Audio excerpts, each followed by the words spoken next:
खेती करता आ रहा है। खेती बाड़ी प्राचीन काल से चली आ रही है। कोई जानता भी है कि चावल का एक दाना तैयार होने में कितना समय लगता है? नहीं जानता। 120 दिन 120 दिन तक जब एक किसान का पसीना उस धान के खेत की मिट्टी में बूंद बूंद मिलता है, तब जाकर अन्न पैदा होता है। और ये भी बता दो कि हमारे देश में खाना बर्बाद नहीं किया जाता। अगर वही देश किसानों को बर्बाद होता देखता रहे तो फिर हम किसके पास जाएंगे? खाना खिलाने वाले से कहा जाता है अन्नदाता सुखी भवतु। ये अन्नदाता है कौन?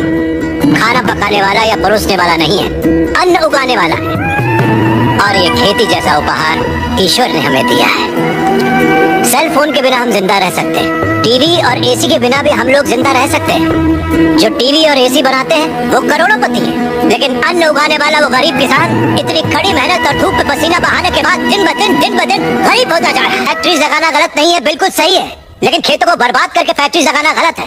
इस देश में कितनी ही बंजर जमीनें हैं, कितनी ही पथरीले जमीनें हैं। क्यों? क्योंकि वहाँ पर पानी नहीं है, इसीलिए खेती करने में इतनी परेशानी उठानी पड़ती है। जरा सोचकर जवाब दीजिए कि किसान पानी लेने कहाँ जाएगा? इस देश में पिछले 10 साल में 1,71,105 से ज्यादा किसान आत्महत्या कर चुके हैं। उसमें से 25,000 से ज्यादा किसान तो इसी इलाके में रहते थे।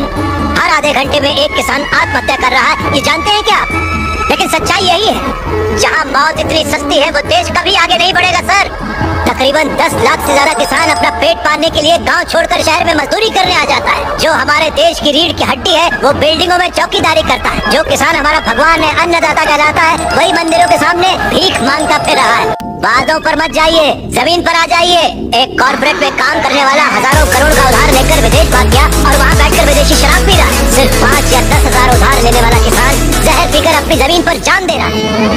इन कॉर्पोरेट्स की काली करतूतों की वजह से हमारी हरियाली जली जा रही है।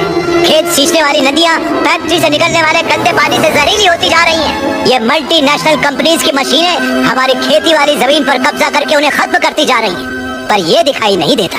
इन फैक्ट्रीज की बात कर रहे हैं आप, सारे हेल्दी फूड्स में मिलावट करके ये उसे बर्बाद करते जा रहे हैं। अंडे को शैम्पू में, गाजर को क्रीम में, सोया को साबुन में। 2 रुपए का अंडा 10 रुपए में, 10 रुपए का गाजर 100 रुपए में खरीद रहा है ये कॉर्पोरेट वर्ल्ड। इस रेट पर क्या कोई गरीब खरीद पाएगा? फिर भी ये पैसा किसान या गरीब तक कभी नहीं पहुंच पाता, क्योंकि बिचौलिए ले जाते हैं। ये बिचौलिया धीरे धीरे और अमीर होता जाता है।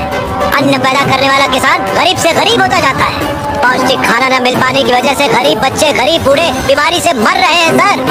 नौकरी कैसी भी हो हमारी बेहतरी के लिए होनी चाहिए, लेकिन हम उन फैक्ट्रियों के गुलाम बनकर अपनी जिंदगियां खराब कर रहे हैं। याद रखिए, खेती भी एक उद्योग है और किसान उद्योगी है, उसे अगर हमारे गांव की समस्याओं को आप लोगों ने नजरअंदाज किया तो एक न एक दिन हर गांव हमारे गांव जैसा ही बन जाएगा। समझ जाइए आप लोग।